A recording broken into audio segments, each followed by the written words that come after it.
Herkese merhaba. Ben Selda Özçelik. Bu hafta sizlerle birlikte farklı bir etkinlik yapalım istiyorum. Zaten derslerimizi, müfredatımızı bitirdik. Şöyle stres atmak için internette de çok revaçta olan fidgetlara yani popitlere kendi malzemelerimizde farklı bir bakış açısıyla kendi oyuncağımızı kendimiz hazırlayarak güzel bir popit hazırlayalım istiyorum. Malzeme olarak nelere ihtiyacımız var? Makas ve falçataya, yapıştırıcıya, ayrıca silikon tabanca daha hızlı yapıştırdığı için ben onu kullanıyorum. Yoksa siz normal yapıştırıcı da kullanabilirsiniz. Defter veya kitap kapağına, eski bir defter veya kitap kapağına ihtiyacımız var. Bunun yerine karton da kullanabilirsiniz. Kalem ve eva kullanacağız. Evaları rengarenk de kullanabilirsiniz. Daha önceki etkinliklerimizden kalan evalar bunlar. Bende pembe vardı, o yüzden pembe kullanacağım. Kalıp olarak bir tane boncuk veya top benzeri bir materyale ihtiyacımız var. Bunları istediğiniz boyutta seçeceksiniz. Hangi boyutta istiyorsanız popiti o boyutta seçeceksiniz. Ayrıca yuvarlak çizebilmek için böyle bir kalıba ihtiyacımız var. Böyle bir kalıbınız yoksa yine evdeki farklı materyallerden yararlanabilirsiniz. Bir tane saç düzleştiricisi kullanacağız. Evayı ısıtmak için. Bu ısıtma işleminde de büyüklerinizden yardım almanızı istiyorum. Herhangi bir sakatlık çıkmaması için. İlk olarak ne yapıyorum? Saç düzleştiricimi ısıtmıştım. Evayı ısıtıyorum. Bu makinemize herhangi bir zarar vermez. Bunu ütüyle de yapabilirsiniz. Çok dikkatli olun bu aşamada. İyice ısıtıyorum. Bu evanın dokusunu değiştiriyor. Daha sonra kalıba, ben bu boyda yapmak istediğim için kalıbın üzerine getiriyorum, geriyorum ve bu kalıplardan herhangi bir tanesinin, ölçüye yakın olandan bir tanesini kullanarak şöyle sabitliyorum. Bu şekilde soğuduktan sonra böyle kalacak. Bunu yapması çok kolay ama ısı olduğu için yardım almanızı istiyorum. Daha sonra çıkartıyorum. Bu şekilden bana 20 tane lazım arkadaşlar. Çünkü 5 çarpı 4 ölçülerinde yapacağım popitleri. Hemen 20 taneyi hazırlayıp geliyorum.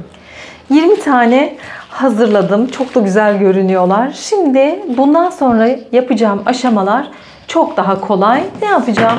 Kullandığım ölçüde bu kağıdımın üzerine 4'e 5. Ben 4'e 5 yapıyorum ama siz daha fazla da yapabilirsiniz. Orijinaline yakın olsun diye böyle seçtim. Daha büyük ölçülerde de yapabilirsiniz. 4'e 5 çizim yapacağım. Sonra onları keseceğim, yuvarlak kısımlarını. Aynı şekilde evayı da keseceğim ve bunları yapıştırmaya başlayacağım.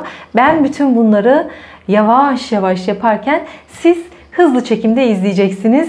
Başlayalım bakalım nasıl bir etkinlik olacak. Hep beraber görelim.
Etkinliğimizi tamamladık. Gerçekten çok güzel ve çok eğlenceli bir etkinlik oldu.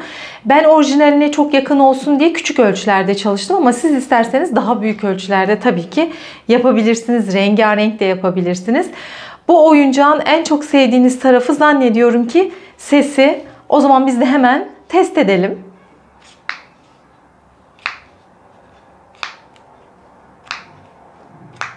Gerçekten çok güzel ve çok eğlenceli.